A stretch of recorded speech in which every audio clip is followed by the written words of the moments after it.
mau latihan secapek apapun ya kita ibaratkan kita nggak akan mati lah mau latihan secapek apapun. Kalau misalnya mati ya emang udah takdirnya kan.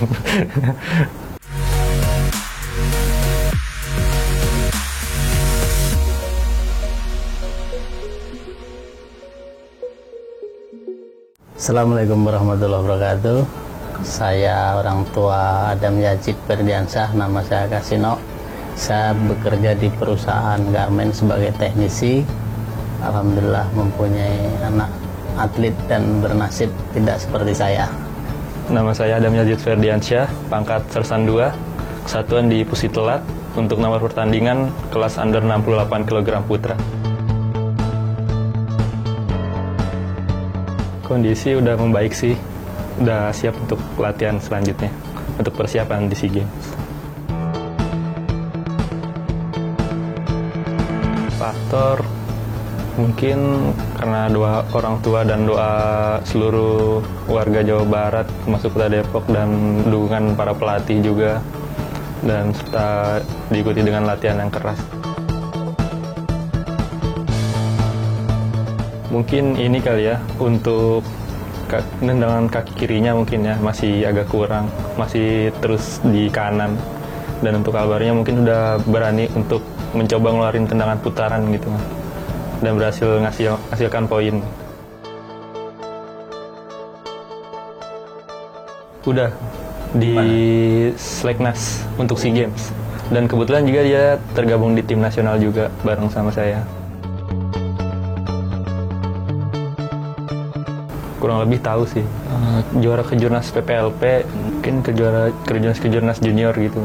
Mungkin kebetulan dia kan baru naik senior juga. Ya, untuk memandangnya tetap waspada, nggak ngeremehin juga kan. Jadi agar kitanya juga bisa ngontrol diri kita untuk pas bertandingnya.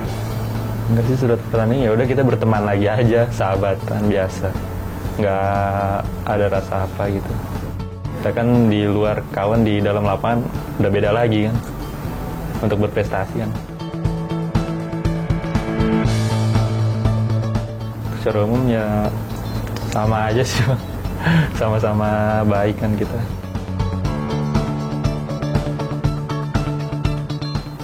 Pelajaran yang berharga mungkin saat ini kali ya, kan saya kan kena cedera juga pas di semifinal tuh di kaki kanan.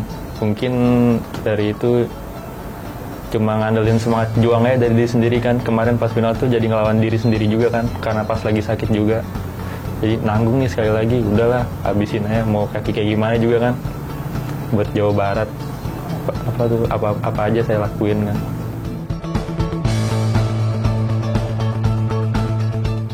Pokoknya tetap jadi diri sendiri aja. Jangan pernah sombong, tinggi hati atau apapun. Yang jelas jangan lupain sholatnya sama agamanya. Ya intinya semangat, jangan patah menyerah gitu, pantang menyerah lah.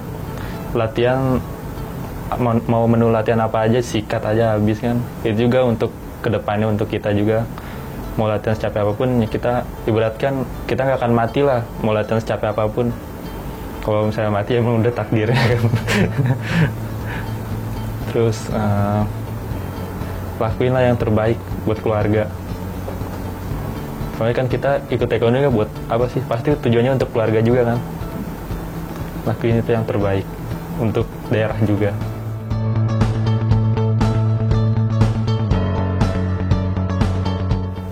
Ya, yang jelas sangat bangga dan senang ya, susah diungkapkan dengan kata-kata. Dia sampai sejauh ini, dan bermimpi pun tidak saya untuk sampai sejauh ini, karena olahraga yang dia pilih dulu saya hanya melarikan dia agar tidak terpengaruh dengan pergaulan yang kurang bagus. Dan prestasi itu hanya bonus lah. Tapi Allah memudahkan semuanya, dan harus kita syukurin karena banyak yang support. Itu aja.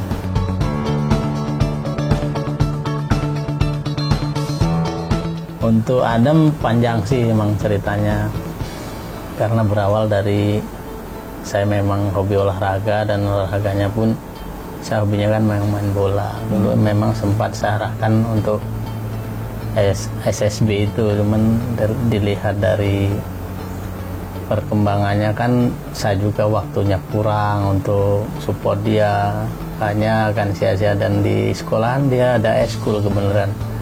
Di eskul itu kan saya sebagai orang tua harus memantau dia, begitu dia menginjak mulai tumbuh kembangnya dia harus saya pantau, karena saya takut hal-hal yang tidak kita inginkan. Nah, dari eskul itu setelah 3 bulan dia latihan, saya tanya ke dia, saya kan pergaulan di olahraga cukup adalah karena anak-anak teman saya itu banyak yang di taekwondo di klub itu. Nah, dari situ saya tanya sama anak saya, kamu mau prestasi apa hanya sekedar eskul?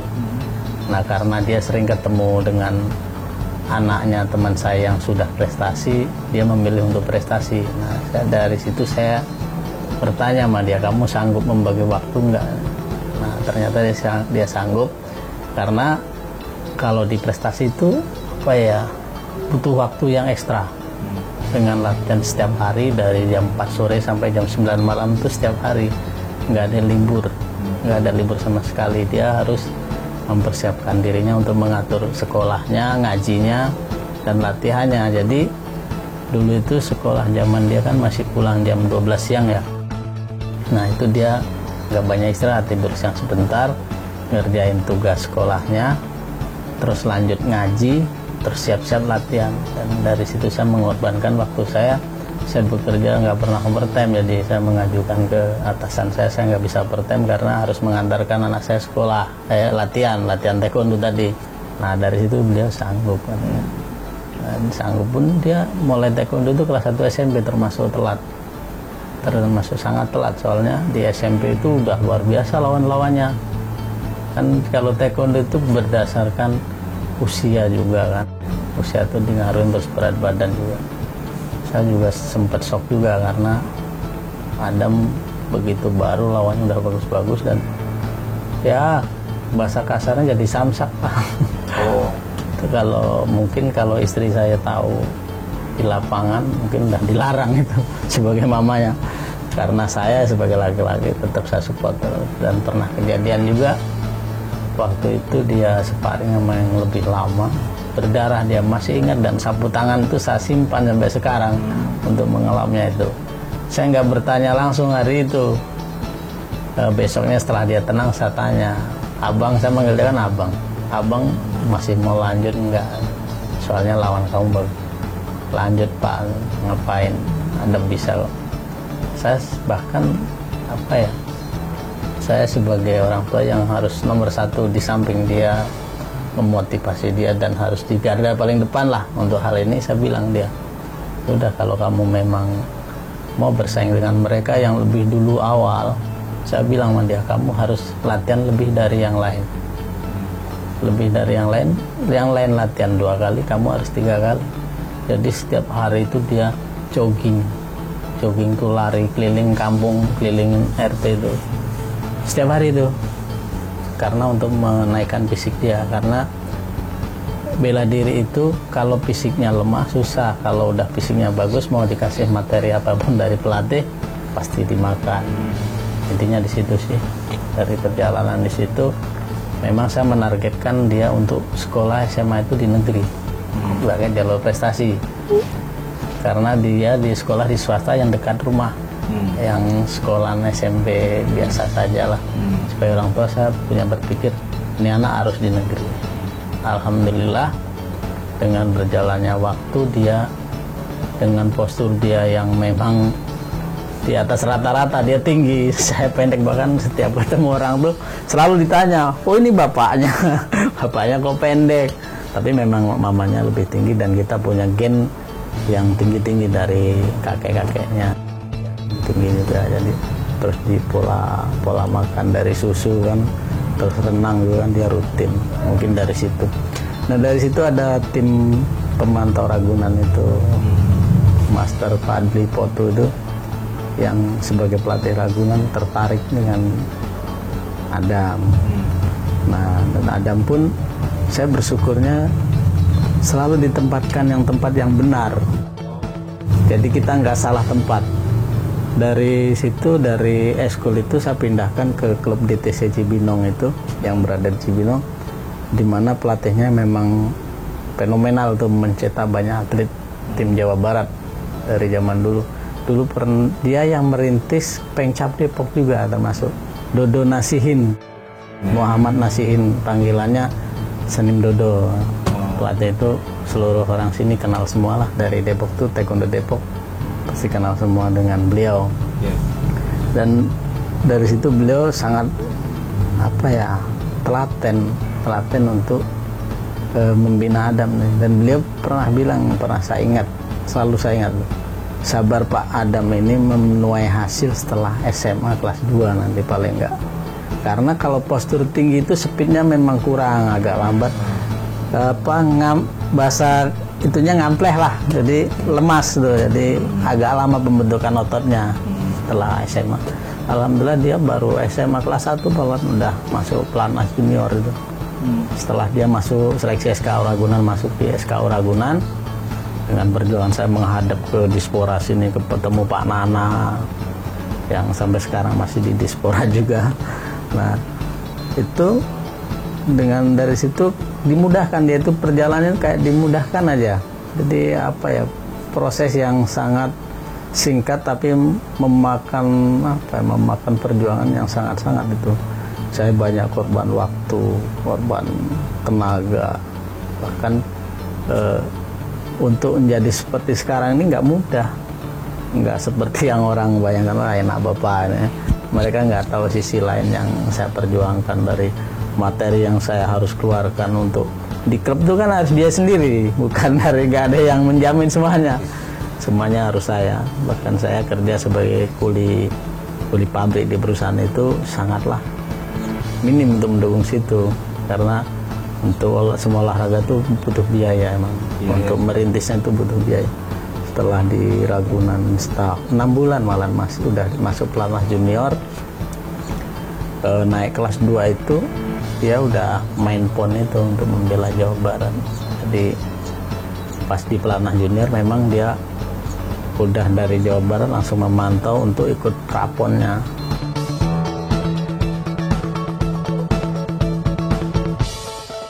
Oh, dia tipe yang sangat semangat dan sangat bertanggung jawab. Apa yang dia lakukan tuh sangat bertanggung jawab. Saya masih selalu ingat itu. Saya kan pernah bicara sama dia, abang kalau mau jadi juara harus rajin latihan. Kalau kamu gak rajin, mimpi kamu jadi juara. Nah, suatu saat saya capek, pulang kerja, saya bilang jadi setiap saya pulang kerja tuh, ini anak udah rapi. Setelah sholat asar, kadang saya kan agak telat tuh ya, dia udah nunggu rapi. Nah, saya capek itu, abang gak usah latihan ya. Saya dijawabin, katanya anaknya pengen sukses, nganterin aja males. Itu dari situ saya terpukul hati saya. Oh, ini anak berarti ada mimpi yang dia kejar nih, nggak sekedar latihan. Wah, dari situ saya apapun yang terjadi harus saya support. Istilahnya kepala jadi kaki, kaki jadi kepala pun saya lakuin demi dia. Dan kunci satu hal yang harus kita pahami sebagai orang tua atlet begini, setiap anak bertanding itu kan ada momen-momen dimana kalah menang. Kalau anak kita kalah, jangan pernah sekali-kali dimarahin, karena membuat dia harus berlindung kemana ini. Saya kalah, pelatih pasti juga agak marah juga kan, pasti udah wajar, karena mungkin instruksi dia nggak dijalanin kan. Itulah fungsinya orang tua, untuk mendampingin dia agar dia tetap semangat ke depannya. Kalau kita ikut marah, nanti dia besoknya malas latihan lagi, ngapain saya. Jadi kalau saya masih ingat, saya itu dia kejuaraan di Solo waktu itu, masih ingat itu di Dragon Solo ya Bang ya. UNS di UNS. Nah, kejuaraan di Gor Manahan. Saya kan kalau anak saya tanding, saya selalu ngikut, selalu support, cuti terus ya apapun yang terjadi saya harus dampingin dia. Soalnya saya nggak tahu dia merasa nyamannya itu sama siapa tahu dengan adanya saya dia lebih semangat kan. Nah, dia bertanding kalah dia waktu itu, nangis dia meluk saya bilang tenang aja, nggak apa-apa, bapak nggak marah. Saya ajak ke jalan ke pasar Klewer di sana, saya beli kaos aja biar hati dia terhibur. Yang penting kamu kalah berarti masih ada yang kurang dari diri kamu, besok harus berlatih lebih giat lagi. Karena dengan berlatih itu dengan secara otomatis dia sudah memahamin lah, karena tanpa latihan nggak mungkin semua itu akan bisa diraih. Intinya di situ.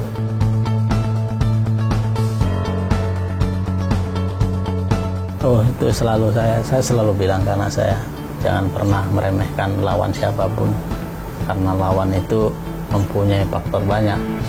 Doa dari keluarga dia, support dari pelatih dia, semangat dia di event itu. Jadi saya selalu, siapapun lawanmu kamu harus serius, gak boleh meremehkan lawan siapapun dan gak boleh tinggi hati.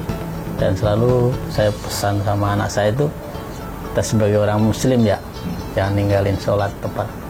Sebagaimanapun harus usahakan tepat waktu, kalau kecuali ada halangan yang lain.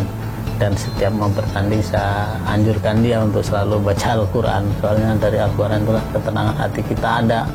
Jadi memang berlatih sama bertanding, sparring yang bertanding itu pasti mental beda. Dikala ditonton orang banyak, dipantau media, di depan orang banyak, di atas matras itu, mental bertanding itu pasti beda-beda. Dengan membaca Al-Quran saya harap, dan memang kalau saya perhatiin dia lebih tenang, dan alhamdulillah untuk selama ini masih dia lakukan. Ya mudah-mudahan dia istiqomah untuk tetap menjalankan itu dan tetap rendah hati lah, intinya itu.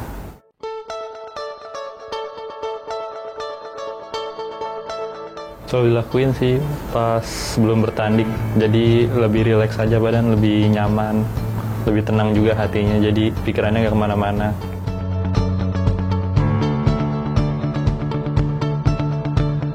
Alhamdulillah Adam ini saya merasakan sebagai warga Kota Depok dan orang tua Adam sangat bangga lah dengan kepengurusan KONI dari zaman Pak Amri sampai sekarang Pak Heri, sangat support dan komunikasi kita sangat baik. Saya punya chat langsung dengan beliau tanpa sungkan-sungkan, beliau pun selalu chatting ke saya masalah Adam kedepannya bagaimana. Saya hanya berdoa buat KONI Kota Depok, semoga beliau selalu diberikan kesehatan, dan atlet-atlet seluruh Kota Depok pun harus menyadari bahwa Kota Depok itu sangat memperjuangkan kalian. Dan alhamdulillah kami pun merasakan yang dirasakan Adam pun mungkin sama. Kita nggak usah bermimpi ke daerah lain lah, Kota Depok udah sangat luar biasa mensupport kita, dan apapun bisa dibicarakan dengan baik-baik tanpa harus melakukan hal-hal yang tidak kita inginkan.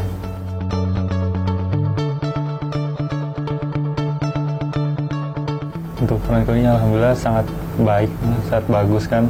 Untuk sangat prasarananya juga sangat membantu juga untuk saya untuk berlatih lebih giat lagi, lebih keras lagi untuk kedepannya.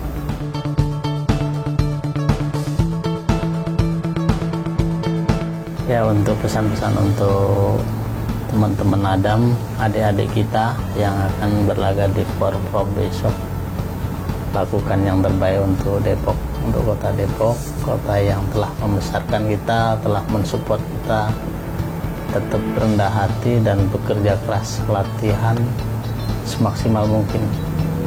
Ya sesuai apa yang dibicarakan Adam tadi, berlatih ya semaksimal mungkin dan gak mungkin mati karena latihan. Apapun yang dikasih materi pelatih, kibas, dan jangan pernah memilih-milih pelatih. Nah kan ada yang atlet itu dengan pelatih ini malas, pelatih ini semangat, itu hilangkanlah itu. Jadi siapapun yang melatih kamu, siapapun yang ngasih materi kamu, bebas, intinya begitu. Karena semua pelatih itu ada kelebihan dan kekurangan, dan tetap support. Keluarga yang sebagai orang tuanya juga, orang tua atletnya harus support ke anak-anaknya, selalu berdoa, lakukan yang terbaik anak-anak, jangan pernah dimarahin kalau anaknya kalah. Itu tadi, itu suatu modal itu saya dapat dari teman-teman saya yang selalu di samping saya. hal-hal seperti itulah yang harus kita lakukan sebagai orang tua. Dan untuk atletnya harus attitude yang paling utama, itu attitude sama siapapun harus kita laksanakan lah. Dan semangat berlatih itu harus kita perjuangkan. Inilah masa-masa kalian untuk meraih prestasi. Mau kapan lagi? Ketika usia kalian udah habis, ya selesailah. Dengan taekwondo itu masa depan bisa diraih, nggak harus dengan akademik aja. Kalau kalian memang sudah pintar ya di akademik. Tapi kalau ada kekurangan dari masa depan kalian, akademik kurang, berolahragalah yang berprestasi. Selagi ada kesempatan, manfaatin. Karena yang bermimpi untuk berprestasi itu nggak sedikit. Dan untuk menjadi tim inti itu tidak sedikit. Hanya beberapa orang, dan kita harus semangat dengan di sini. Salam olahraga, Depok unggul, Depok 10 besar.